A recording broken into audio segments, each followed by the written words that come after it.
Welcome to Season 4 of the Bird Joy Podcast. Your hosts, Dexter Patterson and Jason Hall, are back with more birds, more bird joy, and plenty of laughs along the way. Each episode brings new stories, fun conversations, and a whole flock of good vibes. We're happy you're here. We really miss the homies, and we hope you enjoy this season. You ready? Let's go. We are back, folks, with another amazing guest. And today's guest reminds us that birding is about more than just checklists. It's about curiosity. It's about place. It's about paying attention. We're joined by Tarik Shahzad. Is that correct, Tarik? Is it Shahzad? That's right. A Chicago-based birder who made history in 2024 by recording 294 bird species in Cook County, setting a new county record during what many now call Tarik's Big Year. Tarik is a birder of Pakistani and Bosnian descent who grew up exploring Chicago's forest preserves, the lakefront, and neighborhood green spaces. In just a few short years, he's become a powerful voice in the city's birding community, known for his love of Lake Michigan, gull frolics, and a once-in-a-lifetime discovery of a short-tailed shearwater, a Pacific seabird never before recorded in Illinois. By day, Tarik works in environmental policy with the Nature Conservancy, and in his free time, he's out watching birds, showing what's possible when you look closely at the world that we all live in. Tarik, welcome to the Bird Joy Podcast. Well, it's a privilege to be with you both. Thank you very much for inviting me. So excited. So I'm fired up, Jason. Awesome. I'm fired up. Yeah, man. We were both watching your journey out there on the lakefront, birding the city, and both of us have, we both have a soft spot for folks in big cities, diverse cities, trying to get out there and get after birds and find their own version of bird joy. So, it was really, really special to check that out. And we've been talking about you since you did that and trying to find some time to get you on, and we knew this was the right season. So, thank you again, man, for coming to hang with us. How are you doing today? Well, I'm doing great. I just finished a couple of Christmas bird counts in some local parks in the north side of Chicago, under birded locations specifically, and so I was really excited to take those up. It's the first time our Christmas bird count is public. I think the citywide, or at least the north side, is completely public. So it's it's becoming more and more inclusive over time. And I took up those counts, and then I was like, but I can't miss this. So I took up 4 parks, and then I was like, have fun with y'all. No, we appreciate you, man. We appreciate it. I'm going to start with kind of the beginning. Come from a really interesting background, Pakistani and Bosnian descent. Likely, I'm guessing, grew up navigating a lot of different cultural identities, right, and norms, and being around a big city like Chicago. How did those roots shape you, and what did you bring with you into the birding world as you kind of explored some of that? Yeah, so my parents, they both immigrated here in the 90s. And then they had me, and I was born in Chicago, born and raised. The only time I ever left Chicago was for 4 years. I went to Middlebury College to get my bachelor's in environmental policy. But other than that, I'm born and raised northwest side of Chicago. Let's go, Chi-Town. And ever since I was a little kid, I fell in love with nature at an early age. My dad he would take me fishing at our local pond, which is part of the Forest Preserve of Cook County system. It's one of the oldest forest preserve systems in the entire country. So we have so much land, protected forest land per capita than any other major city in the country. And so we're really blessed and lucky to have forest preserves right outside my old apartment. And Schiller Pond was a place that, my dad would take fishing. And it's kind of weird to say, as now that I'm a birder, I was a really impatient kid. So instead of, catching fish with my dad, I'd be like, Dad, this is boring. Give me your net and let me catch frogs and turtles instead. So I started out herping, the activity of looking for reptiles and amphibians.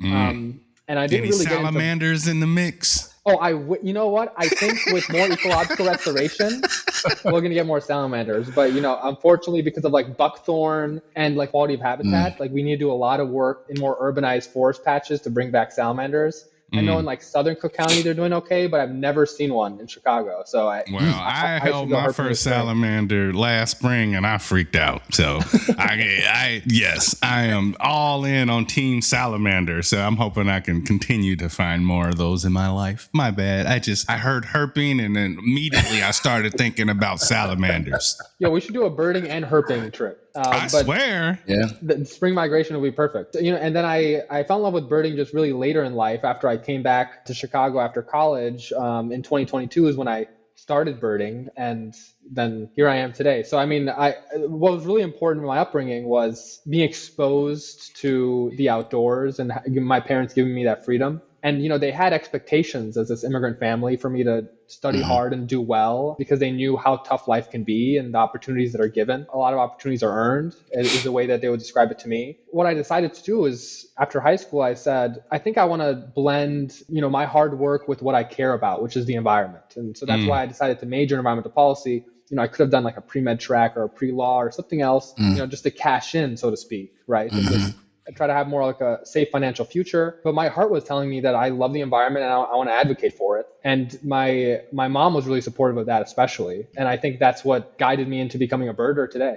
That is so cool. I mean, you mentioned too, you didn't start birding until 2022. So talk to us a little bit. When did birds shift from kind of being in the background, you care about the environment, to something that you actively wanted to pay attention to? Well, it started with, in 2022, my girlfriend saw a couple goldfinches in her yard, and she exclaimed to me like, wow, these are so beautiful. And I was inspired to get her a pair of binoculars for Christmas. I was like, this is the perfect Christmas gift now, right? And we went to the woods after with her binoculars. Instead of like her using the binoculars, we ended up sharing. And then we were trading off and we were seeing all these birds in the woods we like didn't know even existed. That was like I love that moment. Yeah, and that's just how it, and then from there we go on these local bird walks with awesome organizations like Chicago Bird Alliance, Chicago Ornithological Society, and then like the really personally competitive. I'm really I have a lot of this innate competitiveness, and like I want to always try to find always create some goals in life when I go about different hobbies and tasks. And I decided like, let me just see as many birds as I could. And then that's just really what's defined my birding. That's really incredible, man. You gotta love that. And like, I mean, I didn't realize that 2022, homie, you was just like, I'm a birder now. I'm just gonna find all the birds in Chicago. Like you literally went like, the rest of us take like some years to get ready for that. You were like, nah, we going hard immediately, right off the jump. Yeah, that is wild, man. He jumped off, no safety net, it's going down. No bird safe around Tarik, folks. Yeah, that's wild, man. That's like super dope. What was like, tell me what that was like. Cause like Dexter and I talk a lot about stepping into those new spaces as people of color, right? And post 2020, all of the social understanding of diversity across this country, had an impact on how at least a lot of communities around big cities viewed accessing the outdoors. So like, what did that feel like going straight into that space? Well, I'm sure you, like us, interacted with a lot of Caucasian folks, right, that were in there. Like, how did that feel? How did that go? How was that journey? The journey, first I was so bird focused that I didn't really think about the people, and I wasn't really internalizing like the things I was experiencing. And so in 2022 and especially going into 2023, when I started rarity chasing and, being part of this, the facet of the hobby, trying to find the rare birds, and getting in these networks of people communicating about where birds are, I met, I sort of became more ingrained in the Chicago birding community, and at least the more, competitive listing portions of the community are like more of the stereotypical kind of birder that you would imagine. Right. And for Chicago being such a diverse and multifaceted city, I would say that part of Chicago birding doesn't reflect the city at large, unfortunately. And I only recognized a couple months in that I was the aberrance, right? I was the rare bird almost. And so I remember experiencing like some maybe from not just a small subset of the community, I would experience some sort of like maybe condescension or, questioning, sort of like prodding as to like what my intent is. Why am I present? Who am I? And it only through like really hard work and having to prove myself and my skills did I feel like I was more accepted into that more smaller subset of the community. But generally speaking, what I've really liked about Chicago birding is that, people are generally very inclusive, and over the past few years, it's accelerated into being a more diverse group. Love it. Love it. Shout out to the Chicago homies. Yeah. Let's talk a little bit why that Chicago birding hits a little different. What do you love most about birding in Chicago compared to more traditional birding destinations, like in the city area? Urban birding, us three, we do so much urban birding. It's really like the people component is the most special part to me. It's I like to say, when people ask me how do I get started in birding, and like how do I stay engaged with the hobby, so much of it is the people component, and what I like to say, birding with a buddy, and in creating those friendships and relationships. And as someone who's like a county lister, I like to see as many different birds as I can in Cook County proper. It's one of the largest counties in the state of Illinois, land-wise. And so like I've done a lot of travel. If the northern part of the county is completely different from the southern part, and the more urbanized places are a lot different than the more suburban places. And so in the urban parts of Chicago birding, you really get this like melting pot of different folks. So like different personalities and folks from different backgrounds, different age groups. Sometimes I'm birding with my BIPOC birder homies from Chicago BIPOC birders. Other times I'm on a Chicago Bird Alliance walk, and I'm leading something that's like really niche. Other times I'm like on the north side and I'm birding with like Evanston North Shore Bird Club. And like there's every time it's like a different kind of audience. And so like my network really expanded, and I think my network expanded like 10x since I've started birding in Chicago, as has my life list. That's really incredible. And like, just that now you've gone through so many different layers of, or I'll say different aspects of journeys that birders go through in such a short period of time, right? Like we all, I think at some point fall into the heavy listing, and we got to pull ourselves back out at some point. But you also have like a community. You just mentioned 3 groups there, right?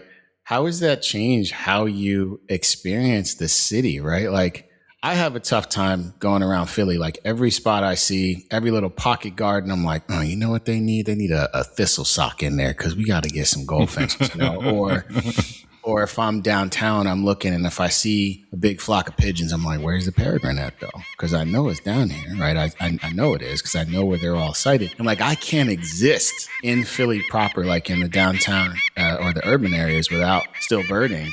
Is it the same for you? Like, do you like find yourself in spaces that you used to be in, but you never really birded, and you're like, oh, okay, this is still like another layer I have to do? Absolutely. And it's like I'm at my office in the Wrigley building in downtown Chicago, 11 floors up. And I just have my binoculars at my desk. And anytime I have like a free moment, I like to just scan the buildings and find the peregrine falcon, because we have peregrine falcons throughout Chicago. That's great.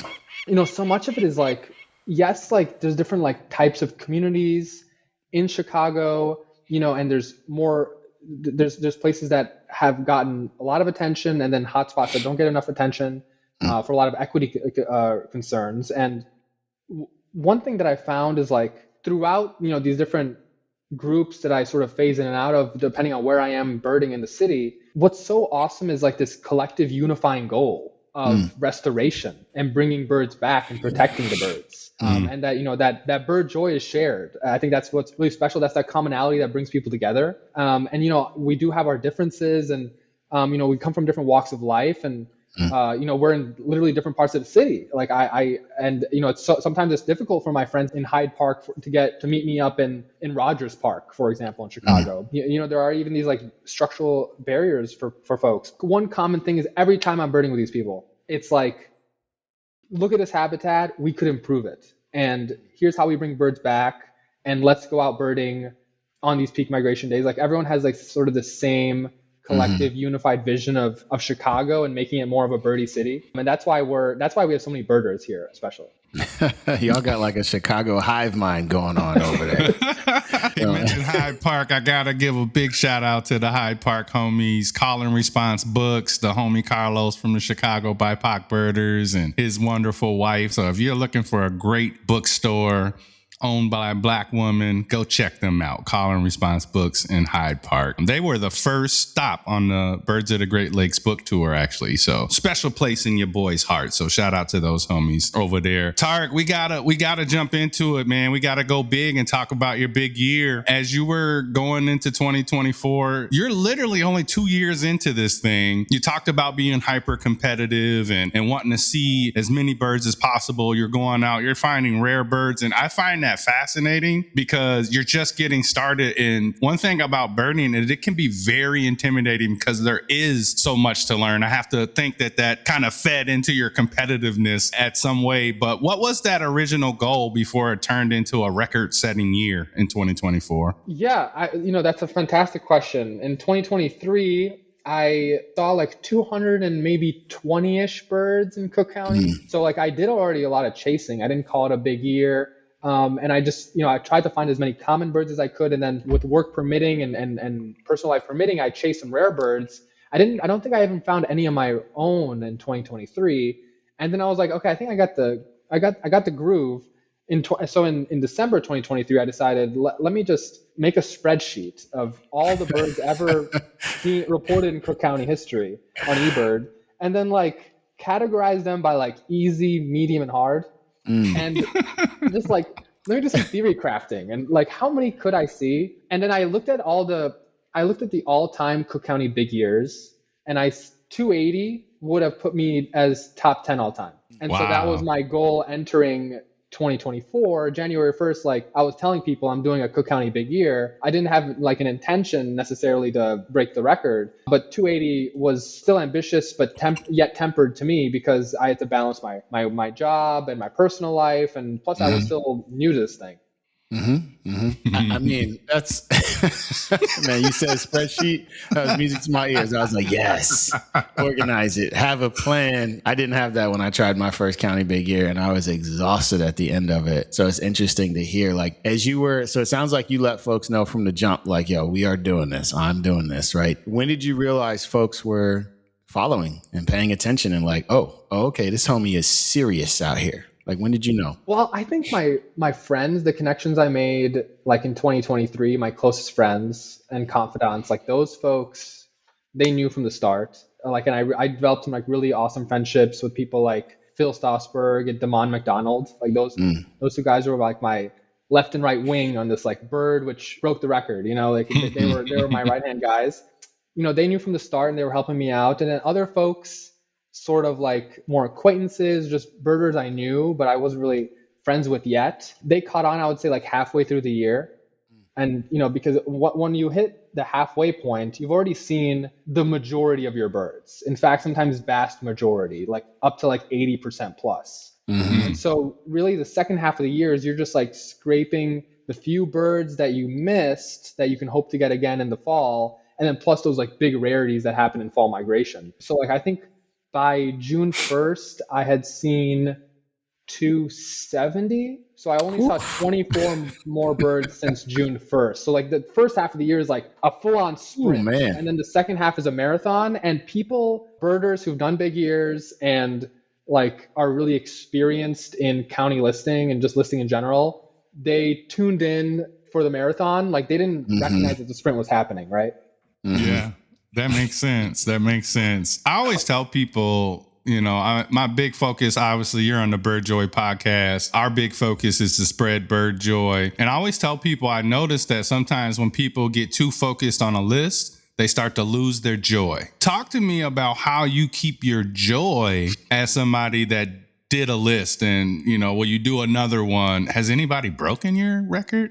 Or is it still standing? Yeah. So that's exciting news. I can share like in a minute after I really like to like on the point of like, how do I maintain the joy throughout the big year? Because it is grueling. Like Jason said, on your county big year, like it can be grueling, like physically and mentally exhausting as much as you love the birds. And for me, I get this like profound joy out of finding a bird that is really uncommon, unexpected, sort of like a black swan, something out of place, like the ugly duckling, so to speak, something that's like, it typically goes unnoticed. And for me, I love highlighting that bird and, finding like the needle in the haystack and like that, and then sharing that experience with other people. And then creating a moment out of that can like that can serve as a memory for a lifetime. It's not just a check mark for you. It's literally an experience that brings you joy, and then you compound that joy by sharing that joy with other people. Absolutely. Like one of the rules when we find a rare bird, I mean, it's just in general with listing, but especially in Cook County, is we stay on the bird for other folks. Yeah. It's not like, oh, I see a Thompson solitaire. All right, like I'm gonna photograph and enjoy it, and then I'm gonna head out. I'm gonna like cancel my 4 p.m. date night with my girlfriend, and I'm gonna sit here for an hour, wait for the first person to arrive, and keep my eyes on the bird so other people can experience this joy too. Wow. And then likewise with like so much of it is not only finding these birds and experiencing them, but it's the process of getting to the bird. And on a big year, that takes like hours and hours of lake watching, sky watching, exploring different habitats. That portion, it's like the lead up, but it's also, you get to share those experiences with other people. Like I wouldn't be able to do 8-hour lake watches as much as I love Lake Michigan. Sometimes like it could be a really slow day in terms of bird movement, but it's having the homies with me and birding, and then us sharing stories and us bouncing ideas off each other while we're lake watching is what gets me through the 8 hours. And then 7 hours in, we get something cool. And then that adds to the whole ambiance. This is great. This is so good. It's music to our ears, man. Like, man. Like anyone that's a birder has experienced this, right? Like, especially if you're chasing something and you have to wait around for it. I really enjoy the fact that it really, and we, Dexter and I have talked about this, like seeing a good bird is cool. Seeing a good bird and sharing it with other people you care about is like untouchable. Yeah. It gives me goosebumps right now thinking about it, right? And it does take effort, right? Sometimes you have to try to stay on the bird to get folks on it. I know there's people that don't do that all the time, right? And it sucks, right? Because it's like, oh man, you couldn't stay for like 20 more minutes. But people got lives and stuff. But you mentioned Lake Michigan and being out there, and like I envy all of you Great Lakes folks and all of your big bodies of water. Like I can drive to Jersey. It takes me a couple hours, but it's not the same. Like Lake Michigan seems like it's critical to your story. Tell us about your relationship. What keeps pulling you back there? Well, Lake Michigan, to me, it's like, it's such a spiritual body of water. It is our most important source of drinking water for everyone.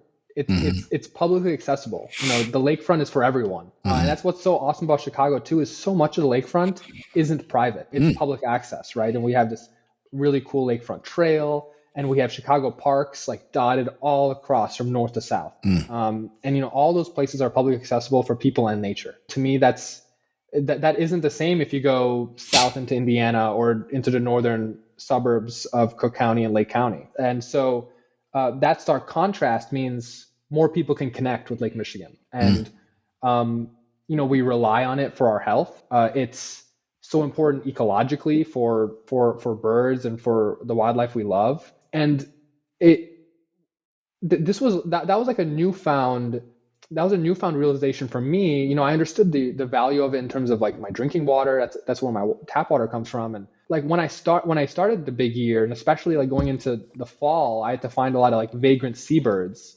These birds come all the way up from the Arctic. Some of them migrate through the Great Lakes system, and they're using our body of water to traverse 5,000 plus miles, and they're gonna, they rely on Lake Michigan for respite and refuel. And these like majestic, otherworldly beings, they're like, hey, I'm gonna take a break here.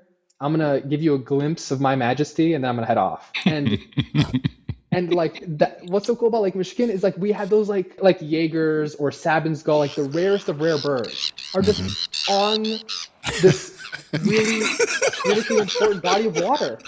It's like something out of a fairy tale right now. Like you can tell his mind is blown just talking about it. The joy popping out of the homie right now has got me fired up. Like, I mean, that is joy at its fine. I'm clipping that for sure.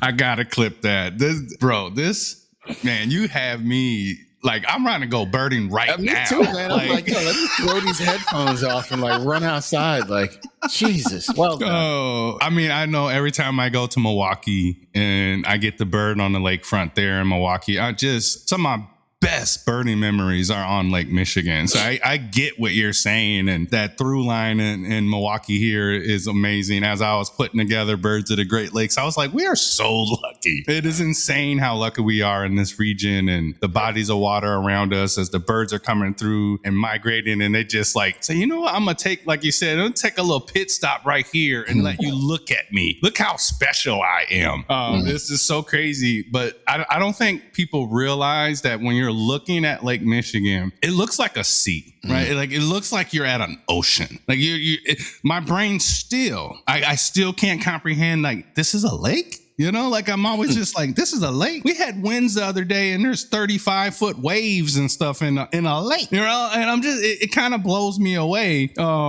For somebody new to Great Lakes birding, what type of mindset do you think they should have when they're scanning open water like that? Well, and what's so great about, birding in Chicago and with Lake Michigan is the lake will change, the birds will change based on the season. So like your approach, I think, can always be is always different depending on the time of year. In wintertime, the birds will usually sit still. There's a lot of ducks just wintering on Lake Michigan, thousands upon thousands of ducks, especially at the bottom end of the lake. We have like sometimes flights of over 10,000 red-breasted mergansers, and they just hit the bottom of the lake and they spend all year there. And we have redheads and scoff and these really cool diving ducks and athia. So that's wintertime. And so, get out your spotting scope and your binoculars, and you can even bring out a chair and like count the ducks and see how they're all different from each other, and watch them dive and feed. It's so cool, and congregate together, and then flush when a bald eagle comes through. And so that's for the winter. And then spring and fall, you're seeing a lot of flight on the lake. And so there's birds moving up and down. In the spring, they're moving up. Like loons are coming up in their beautiful breeding plumage. Like they're in this like full black head, black with a white necklace, and this like contrasting white body. The striking birds moving with their spear-like bill north. You can get flights of dozens of loons in the spring. And then likewise in the fall, they're coming back a little bit more gray, having just had, hatched their young. And that's what's happening in the reverse in the fall, and they're heading south. So in the spring, you're looking right to left. And in the fall, you're looking left to right. But other than that, the birds are always moving. And in the summer, we have birds on the lake, but it's mostly just our herring gulls and our ring-billed gulls, which are breeding nearby. But sometimes you can find like a really cool bird on the lake in the summer. Normally, I recommend looking at the shore more in the summer. But yeah, Lake Michigan is like, just like you said about the waves. Like on some days, the waves are intense, and other days they're not. And so it's all about the winds and the time of year. Listen, I heard you mention a lot of birds on there, and it sounds incredible. And I'm going to reiterate my envy for you all. But there was a type of bird on there you didn't really mention, and I feel some type of way about it, like, so tell me about the gulls, homie. Like, what's going on? What's going on with the gulls? Because your boy, I got questions, right? How did you fall into some gull joy? Where did that appreciation come from for you? Part of birding for me is like this. It's like us falling in love with the specific type of activity in birding, or like the specific kind of bird, the complexity of it. And as we know, gulls are some of the most complex birds on Earth. They're on the tier list of like easy versus difficult to identify. They're all the way at the top. They're like A or S tier. Like, this is something that's going to require years of your dedication. And even then you're still an amateur and you need to like text the Marayash, right? And so it's like everybody in the country, like text Mar. Yeah. I think it's like 1,000 DMs a day. Poor guy. And, man. That's what happens when you're North America's leading gull expert. Hey, listen. But so like the gulls, I finished a big year, and after completing it and breaking the record, I realized like, okay, I actually don't know my birds as much as I could, and I'm going to learn so much more. And I'm still surface level with gulls. And I did that with breaking the county record, because that's just how complex these birds are. That's why, like, Dexter, the gull frolic, I met you there last year, and then you're going to be speaking there, in 2026. I'm going in there. It's going to be my third year attending, and honestly, I'll probably have the most rudimentary knowledge compared to most attendees who've been there for decades. Even some of those people have to talk to Amar and be like, hey, so is this like a third cycle Thayer's gull?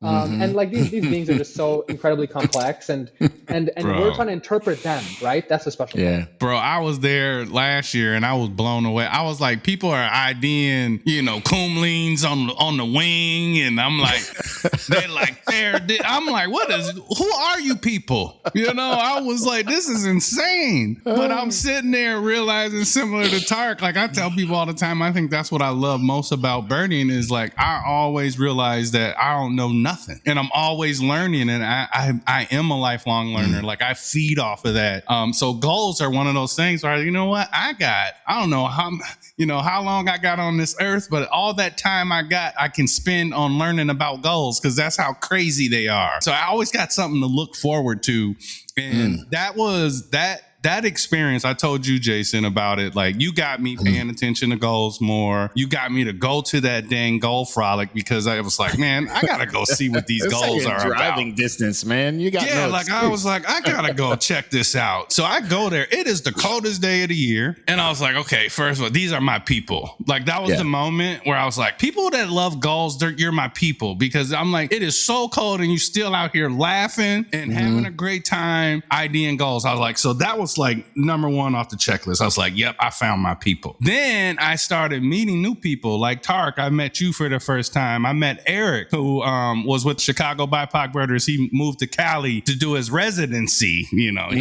Fancy. He's super fancy. But that was that next level. And then I met Amar as well. And I had bought his book as I was preparing for the trip. And he was so nice. And like everybody was so nice. And I was like, this is fantastic. So I had so many great memories. I've set, I don't know how many lifers that day. I want to say at least 3 or 4. So it was just like such a memorable experience. And I was like, I'm going back. I didn't even know if I was speaking there or not. But I was like, I'm going to hang out with Tarik. I'm going to hang out with Amar and all the goal homies down there. So I'm super excited about that. What's your favorite? You said that was your 3rd year. What's your favorite gull frolic memory? It was in 2024. First year or second year, but we had a California gull, a 2nd or 3rd cycle. See, I don't remember the age of the bird. So that was a statewide rare bird alert. And California gulls are from the western part of the continent. I think they can be found along the coastline, but they're a little bit more inland. But they don't typically like go east of like Kansas. And so it was a really rare bird. This really storied Cook County birder named Jeff Williamson and we were together in the evening. Most folks had left by then, and there was only a small group of us, and Jeff and I are just talking about the gulls, and him and I spot the Cali gull, and we're like, this is a weird looking herring gull. And he's like, yeah, it is weird. And we're just like photographing it for a couple minutes, and we're like, it has a dark eye, and we're just like talking about it. And then like 5 minutes later, this gull savant named Woody Goss goes, California gull, and it's the bird. and we needed like 20 sets of eyes just to ID this one bird. And then you have to have like really experienced people sort of overlap in opinion just to like figure out what this is. And these gulls just like, other than that, they're like blending in with each other. They're just hanging out. They're being a family. They're just trying to survive the winter. And then you have this odd one out, and it can totally skip us by if we don't like put in the time and the effort and lean on other people and that knowledge. And like, even if you have so much experience, like that humility is so important to like, ask for help and for input. And that's what I really learned from that gull frolic day.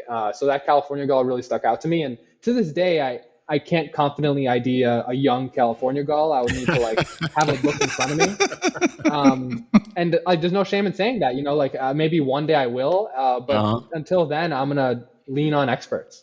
I love it. That's community, man. That's community. Right. I see that in the Facebook group too that Amar has curated, and all the folks that help with that. The amount of people that ask questions, and then you go to those comments, bro. You know how much I've learned just reading people's comments and stuff. That's community. So shout out to all the gull people out there that actually look into. I think gulls are the perfect bird for community, if you really think about it, because they are so hard. I mean, you got people that are experts that sometimes are like, I don't know. And like, that is the coolest thing. And I always tell people, the birders that think they know everything are the worst birders. So I shout out to gullers, people that pay attention to gulls, because like, they are proof it's okay not to know something. It's okay. Like, there's nothing wrong with that. So and it forces you to talk to other people. One thing I love about gulls that, I think it's so silly is that it's not like we're in the Amazon rainforest and we're getting a fleeting look at like a tapaculo and it didn't vocalize, and we're like, so which tapaculo was it? And it just barely gave us a look of like a group of 20 persons.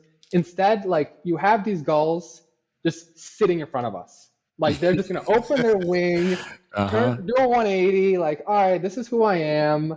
Yeah. And they're going to vocalize for us, and then we'll just be stumped. And like, it'll just sit there pretty.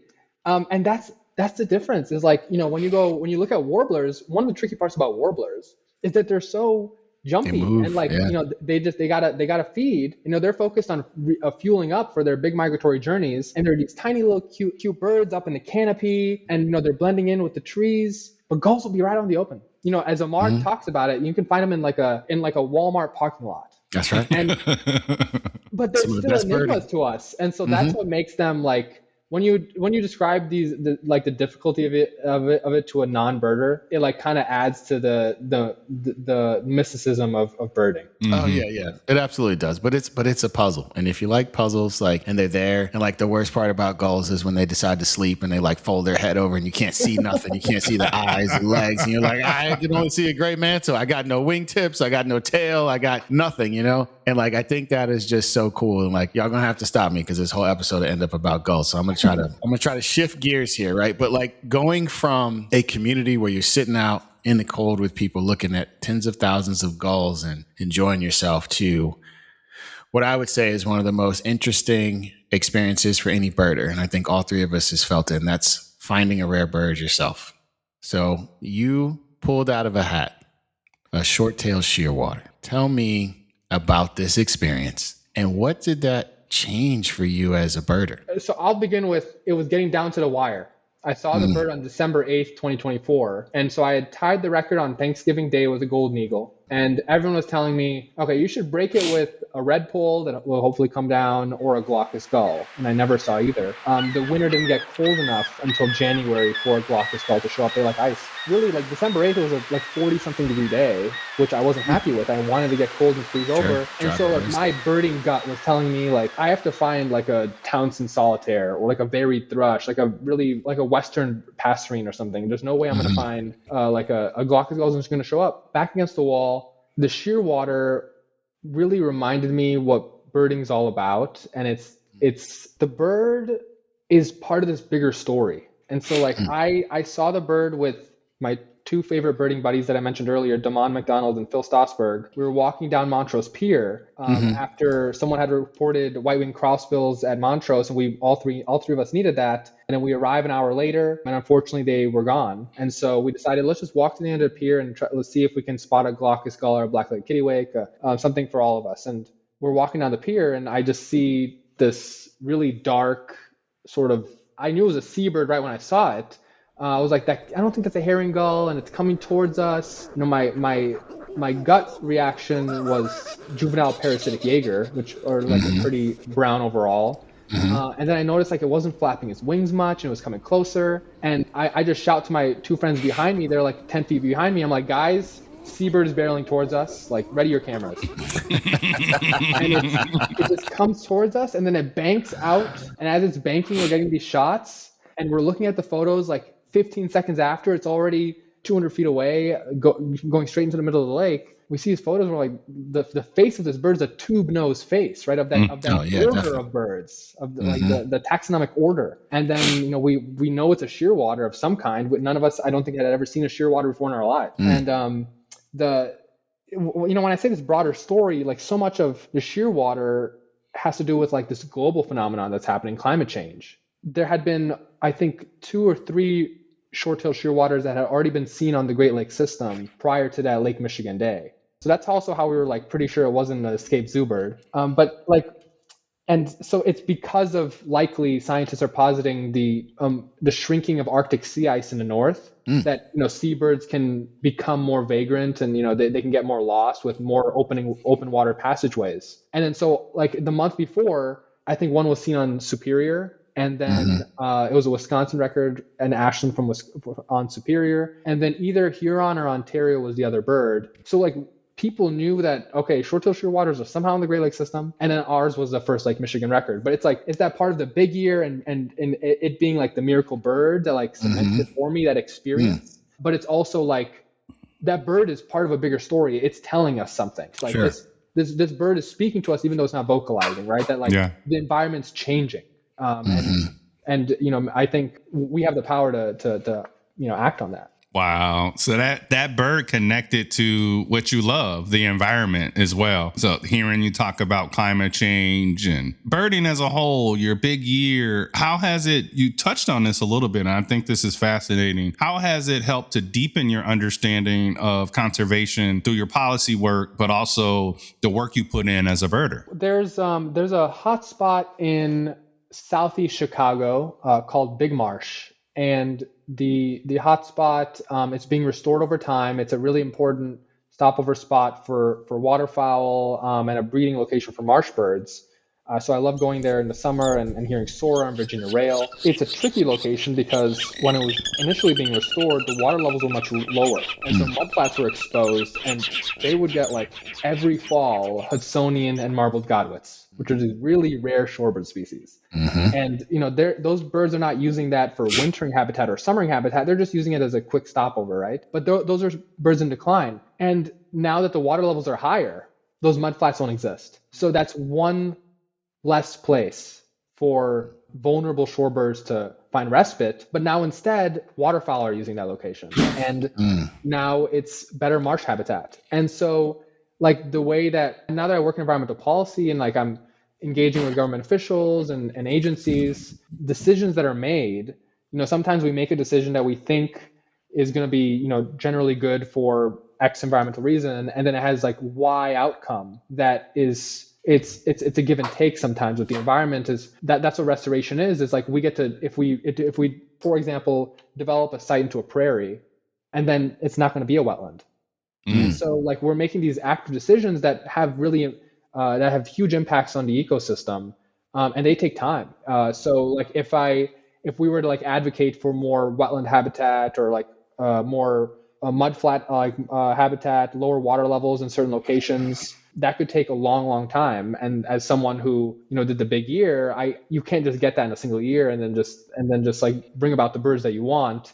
So much of it is like investment and working with partners. It's a journey of 1,000 miles, really. And it's important to like keep progressing and build upon victories, but recognizing that like the change takes time. That's been one of the most humbling experiences for me. Working in the environmental policy space is like sometimes we can pass a really big climate bill in Illinois and then like have great projections on our climate emissions, and then other times like our wetlands are in trouble and we're still having like a conundrum of like how do we protect wetlands in the state of Illinois. So time for me is the component. These things take time, and patience is really required. Wow, thank you for that. There's a lot of people out there like you that are trying to do this work, local, county, state, federal level, right? And it's good to hear this very clear through line from literally bird joy of spotting a shearwater to now we need to go talk to these public officials about this wetland they're about to destroy downtown or along the shoreline, right? Like those are two very interconnected things. And it's more, I think we need to get people more in a space where their mind knows that that's possible, right? They're not two separate things. And that's really awesome. So you did the big year. It's behind you, I don't know if you took some time to rest or not, but like, what is calling you next? Like what is happening in your birding world next? I guess I have to share this at the end, like, well, even though we're towards the end of the episode, that I took a break for the first few months of 2025. And then I fell back into this sort of like competitive mode of like, I followed a lot of these rare birds. And I just had so much fun being outside, and like I found a cattle egret flying over Lake Michigan, and oh boy, one of my mentors found a worm-eating warbler in his courtyard and called me over. And oh man, I was like 10 feet from worm-eating warbler out in the open, and so I had these amazing birding experiences where in the middle of summer, I asked my girlfriend, like, what if I did this again? And I was on pace to like at least break 290. And I'm like, this is going to be like a sacrifice component here where like I'm going to be spending less time on my personal life and spending all my free time as much as I can on birds again. And she's like, we're already halfway through the year and just make sure you don't embarrass yourself is what she said. Oh man, she was like, and I was like, she was like, you either gonna do it or you not. She's like, bust, right? Put your big boy pants on, Tarik. And I'm like, and she's like, can you guarantee you're going to break the record again? And I told her, I can't guarantee, but I think I can break 290. And she said, well, you have my blessing. Like, what do you want to do with the rest of this year? And I support you, whatever you're going to do. And so I went for it a second time. So I'm sorry. I like, this is big news to share at the end of our chat. And, but yeah, I'm finishing off a second Cook County Big Year. We're on the 21st of December. And so it's only a few more days left in the year, and I'm at 295 birds. Wow, let's go. Congratulations, all right. man. listen, homie, listen. I don't know if you look, I live in Philly, for better or worse. Like we watch Rocky, right? And in Rocky 2, there's this scene where he doesn't want to go fight Apollo Creed again because his wife's in the hospital. She just had the baby and he's struggling mentally. And she finally wakes up from a coma. And he goes, what do you want me to do? And she just whispers, win. Right? That's what I feel like. The girl, like you got to go watch that scene with your girlfriend because when she was like, don't embarrass yourself, get after it. I just heard the Rocky music start playing in my head. And I was like, oh, homie went wild. Like, go check that out because that is you too. And I love that. I love that relationship, man. That's so awesome that you shared that. And it really, low key, having somebody that supports your passion like that is really special. So I'm happy for y'all, man. That's awesome. Thank you. Dude, wow. Thank y'all. And I want to say, like, I guess 2026 is the right way to answer your question, Jason. It's like, I'm going to really take it slower.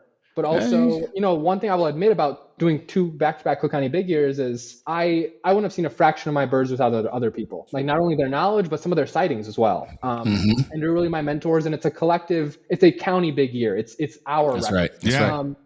And so I owe it to other people. And I feel like I took so much and I did find rare birds and shared that joy with other people. 2026, I want to lead more walks and events for Chicago BIPOC birders and for Chicago Bird Alliance, North Shore Evanston Bird Club. Be more present and slow and methodical with my birding, not rushing all over the place. Like, for example, I could be out right now finding my 296th bird. But now that I've sort of found peace with my goals and my effort, I would much rather spend my time being enriched with other people on like the other facets of birding. And so like, that's why it's a huge privilege to, be chatting with you all today. But that's just like one example. And in 2026, I plan on spending, instead of my weekends just rushing between hotspot and trying to find rare birds, is leading folks on one day to a underbirded location and just enjoying every single bird at their own pace, and not putting this like human imposition of this is the pace I need to go at because I need to find X or Y bird, but taking it as methodical as possible. Awesome, man. You deserve that. You deserve that, man. This has been so great. I can't think of a better transition into our lightning round, Jay. I cannot, man. Let's go. Let's go. Right, It's time. So we're going to do our lightning round. First thing that comes to your mind when we ask you these questions, all right? Okay. Lake Michigan in spring or fall? Fall. All right. Now, this is a hard one. Gulls or warblers? Gulls. All right. All right. Binoculars or spotting scope? Ooh, binoculars. I think I know this answer. Solo birding or birding with friends? Birding with friends. Most underrated bird you've seen in Chicago? Bell's Vireo. Ooh, I love those. All right. Okay. Most chaotic birding moment during the big year? Either one. That's right. Long-tailed Jaeger, both times. Out on the Bowen Lake, Michigan, really distant Jaeger, and we don't know exactly what it is. We're getting these photographs. We're trying to decide the identification, really difficult to ID Jaegers, and it turned out to be long-tailed. 4th county record, 2024. 5th county record, 2025. One bird you missed that still haunts you? Oh, in 2024, it was Glaucus gull. It was a huge miss. And in 2025, redneck grebe, which is a rare bird, but I really I got all the common birds this year, so it was a difference between last year. Okay, bird that gave you the biggest adrenaline rush in either big year. I would say golden eagle in 2024 was my bird to tie it, more so than the shearwater, because the shearwater didn't set in until later on. I think it like hit me the day after, like, whoa, that actually happened. But the golden eagle in person, I was in a cemetery birding, hoping for one of falling flocks of sandhill cranes, and the bird absolutely shocked me. It was the first time anyone had ever gotten a golden eagle on a Cook County Big Year. There were very few records before then. It's assumed to be a really rare bird, but now we're realizing if we put our eyes to the sky, they're not as rare as we think. Love it. One place in Chicago that instantly feels like home when you're birding. Ooh, Park 566. I get to see the Chicago skyline. Prairie birds some are state endangered, has produced some of the rarest birds on my 2024 big year, my first record-breaking big year, and it's where I spent some of the most amount of time with some of my best birding friends like Phil and Demont. Wow. This has been so good, bro. I told you Tarik was the man. Yeah, man. Tarik, thank you so much for being with us today, homie. Like, this was a really incredible conversation. Like, I feel like an adopted Chicago birder right now. Like, I feel like I got a little bit of that Great Lakes sprinkle on me, and I'm looking forward to maybe getting out there with y'all sometime soon. So listen, man, thank you again. We love having you here. We love hearing these stories. We hope our audience really, really appreciates hearing how you weave together all these different experiences over literally just like the last 3.5 years as a birder. Yes. Into a really special picture. So thanks again, sir. Thank you both. Yeah. It was a real privilege. Yeah, it was so good chatting with you, bro. And everybody out there, please make sure you share this episode with your fellow birders. And don't forget to subscribe to the Bird Joy podcast, because you get to hear this type of stuff every single week during our season. So thank you, Tarik, so much. Now go get 296. Let's go.